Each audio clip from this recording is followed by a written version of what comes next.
Good morning. Hand today's going to be 10-5. We're under the gun. We fold. And that leaves the small blind attempting a steal, raising 4.5, and the big blind calls. So small blind, I have 841 or 814 hands. He's playing 3121. And we do have some hands. We know that he's raised first in 3.2 big blinds in the small blind with Jack 9 off. So that's about the only blind we have. But when we look at attempt to steal stats, we can see 61%. So I think this guy's raising with a very wide range. I think his bet sizing tells us a little something about it.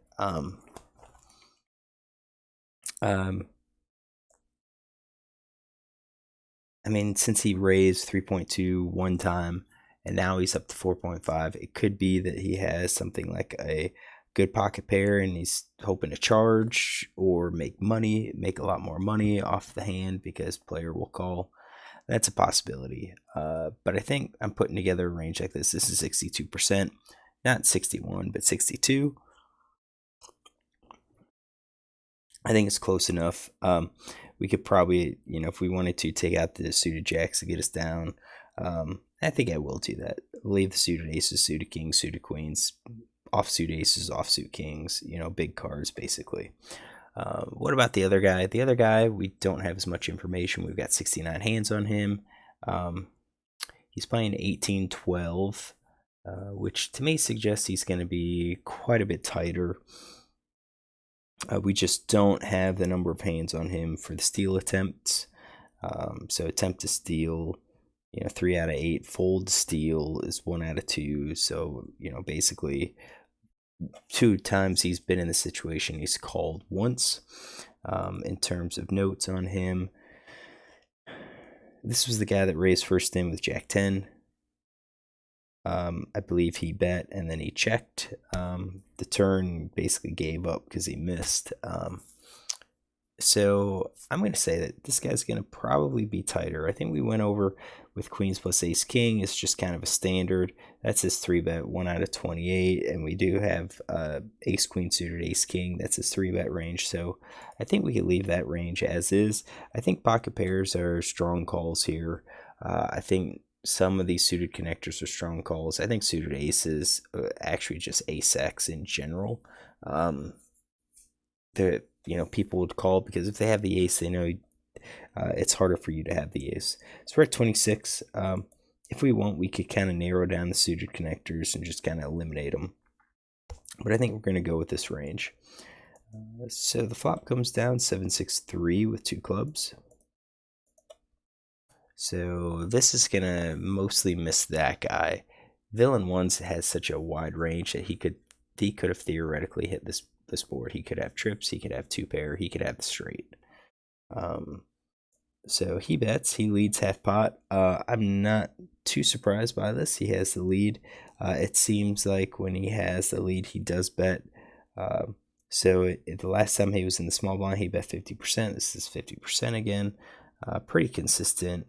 And that was a Jack 9 that he bet on a Jack 5-3 flop.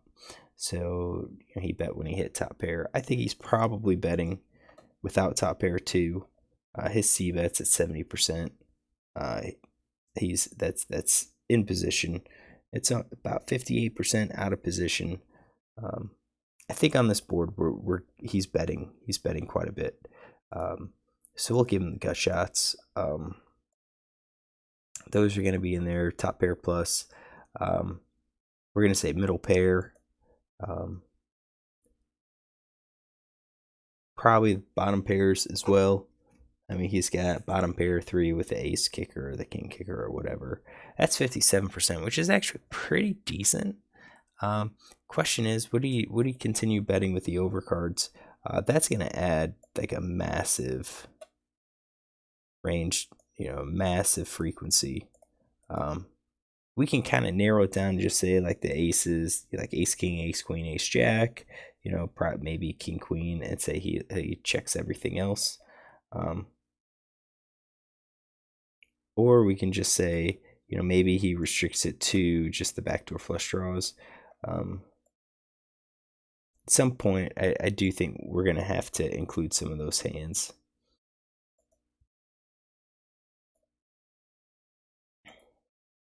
So,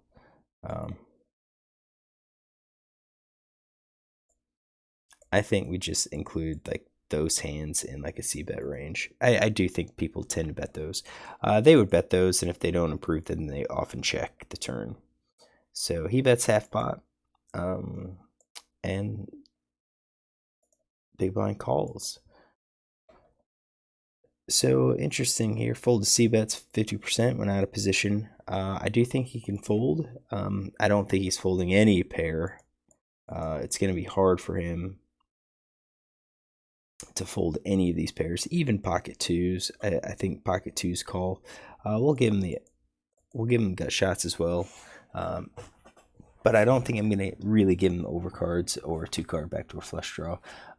If we give him the overcards, it would be like ace king, maybe like ace queen. We could do something like that. And he would just be calling fairly loosely. I guess that could be true. That could be true. We'll do that. Let's get rid of those. All right, so he calls. 4 clubs comes out. That actually improves flush draw, improves the straight draw, makes the board a bit scarier. So now villain 1 checks, and I don't think he's really doing that with flush. I think he's probably and with the straight flush. He's probably betting. I think he's probably betting smaller.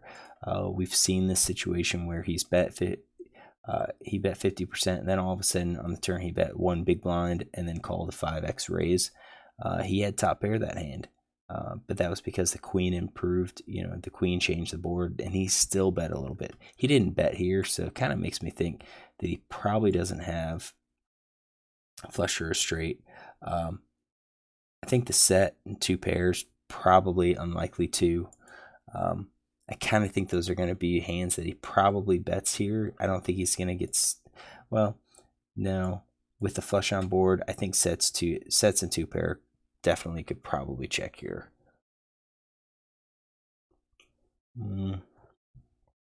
Yeah, let's give him a check for those.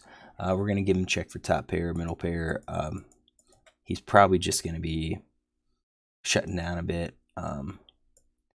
I think flush draw is probably also going to be checking here.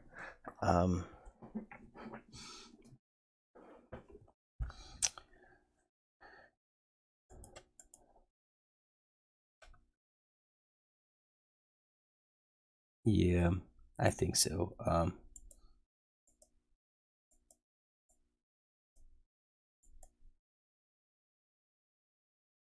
Yeah, definitely. I think all of them are checking. So really, I kind of think these straights and flushes would be betting. I think everything else is probably going to be a check for this player. And then villain 2 bets, and he bets, more than half. So almost 2/3 pot. And he calls. So the bet here, once it goes check, the question is he a player that if he misses c-bet that he's going to bet? So I think the relevant stat here is the float. So he did float on the flop. This is going to be the first opportunity on the turn, and he hasn't had that opportunity on the river. So it's possible that he could float, make that float bet. We'll give him, of course, he checks. I think the flush straight set's all going to be betting. I think 2 pairs going to be betting. Over pairs going to be betting. I bet top pair is going to be betting, and possibly middle pair too. Would he bet with the flush draws in these? Probably not. I kind of feel like most players are going to check behind on those hands and take the free card. So he's betting with those, and then you have a call. And I think at this point, probably the weak pairs don't call. We're going to say 50% for these weak pairs. I mean, these low pairs, I'm going to say.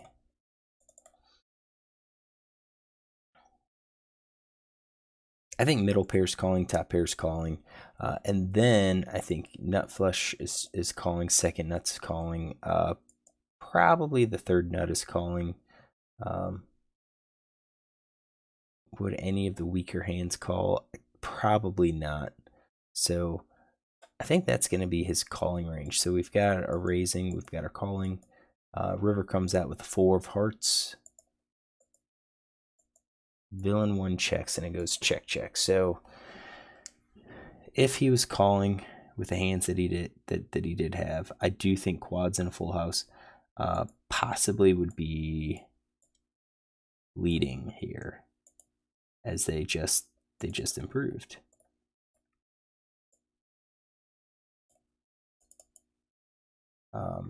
I think all of the rest are going to be checking. So 97%. This guy obviously doesn't have full house or quads. He's betting those. I'm sure of it. They're going for value with that. I think the nut flush is definitely betting here. I bet the king high flush is betting there. Queen high, jack, 10, 9, all possibly checking behind. Straights checking. I'm sure straight's going for showdown value. So we're looking at that range. So this would have been another great time for him to bet. And I think he set it up to where he could have made an all-in bet. And I think that would have been consistent with some of his play. It's going to be hard for Villain 1 to call. With just a one-pair hand. So yeah, when he bet the 2/3, I think he could have easily followed it up, even with a lot of his bluffs. It takes some guts. It's going to be scary to do that. I mean, you're betting 46 big blinds into this pot. But you have to think about what the small blind's thinking too. He's thinking, okay, here's a guy that called. So he called pre-flop, and then he called the c-bet, half pot c-bet size. And then when checked to it on a 4 that has a 4-card straight, has now had a 3-card flush on the board. Now he's betting. And he bet fairly large for 2/3. He could have bet half. He could have bet a little bit smaller. He did about 2/3, and then he comes back with a pot size bet. If I'm this guy, I'm thinking, okay, he's probably has a straight or he probably has a flush. More than likely, I'm probably thinking decent flush, flush plus, flush or better. I think the straight is also in his range because I'm thinking, well, if he has a straight, he's going for value with like eights, pocket 9s. Go for a little bit of value. But I don't think he would bet, pot size bet with those hands. I think if he has like the weaker flushes, if he has a straights, he's probably just going to bet like half pot. He's going to try to get, make it easier to make this for small blind to call. All right, so let's check out the hands. So he has 2-3. He's got a small flush. He's got he's got a pair of 7s. So do we have flush here? No, we on the turn. Whoops. On the turn, we kind of assumed he would have bet. He would continue leading those. And I guess kind of makes sense that he would do that with a 2-3. A low flush. I mean, he's got the lowest flush you can have. And then a check call. A7. I mean, we had that. So let's take this down. Take a note here. All right, so here's small blind hand. So RFI 4.5. Small blind. with 3-2 of clubs. He is out of position, bet 50%. Check called 66. We'll say 66%. It's close enough to 2/3. And then check the river on a 7 of clubs, 6 of clubs, 3 spades, 4 clubs, 4 of hearts.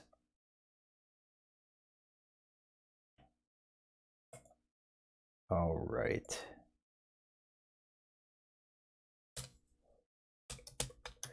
And this guy, call 4.5 big bet, RFI by SB in big blind with ace of hearts, 7 of spades. He is in position, call 50%, bet 66%, and then check.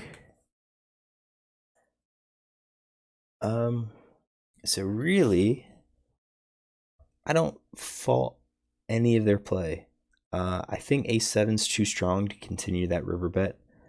I do think the bet on the turn's good. He's charging it. I think you bet when he calls, it's like, okay, he's got something. Maybe he has a straight draw, still open-ender, maybe with like an 8-9. Maybe he's calling with a weak gut shot, with like a spade, with a club. Let's say 8-9, let's hear 10-8 with like the 10 of clubs, hoping to connect. I mean, you could think of those hands. Would players like that call the 66%? Probably not. I think it would be more of like the open ender. Would probably call, and then if he's calling with a lone club, it would be ace of clubs and king of clubs. Probably not the queen of clubs. He has a 2-3. So anyways, after he bets a turn, he's got a showdown value hand here. If he bets again, he could possibly get 8s, 9s, 10s to fold. Are 8s, 9s, 10s calling the turn? Yeah, probably. But I think that 8s, 9s, 10s make up a smaller percentage. I think more than likely, if he bets a river and gets called, then he's gonna be beat. So at this point, that's not gonna be a value hand, and I don't really like turning it into a bluff, because you're gonna be able to beat all of those other draws. You're gonna beat the sixes, the hands like 6x or 6-8. You're gonna beat those hands, and I think 6-8 calls. You're going to be ace-6, king-6. All of those hands I think would call. I'm saying they would call the turn. So yeah, I don't mind his check on the end. This guy, I kind of feel like he should have continued betting. He bet half pot. I think he bet half pot again. I think he bet half pot again on the turn. You're going for a little bit of value, because the turn, the 4 improved the draws, improved the straights, improved the flush draws, and the question is, if he bets, like, what are we getting, those overpair hands to call? Are we getting like the ace-7 and the ace-6 hands to call? And I think on these boards, I think against most of these players at 10 NL, I think they will be calling. So I think you just attack. You keep attacking. Do I fault him for checking? No, not really. For doing a check call? No, not really. I do think that's going to be the play, especially if he's c-betting a lot. So with his wide range, if he's c-betting 70% of the time, he's going to kind of have to start scaling back, because that 70% includes a lot of weak hands, and he can't continue barreling. So to protect his checking range, I think checking with some of these lower flushes are going to be okay. So again, I understand his check, and it's probably good. So I think overall, both players probably played okay, given their hands. I'd say well done to them. So I did miss this guy, but yeah, we probably shouldn't have. We should have probably considered this possibility that he has a low flush and that he's just scared of a higher flush now. That's it. That's a typical pattern. So we're gonna end it here. Hopefully you enjoy this hand. If you do, you can look tomorrow for another.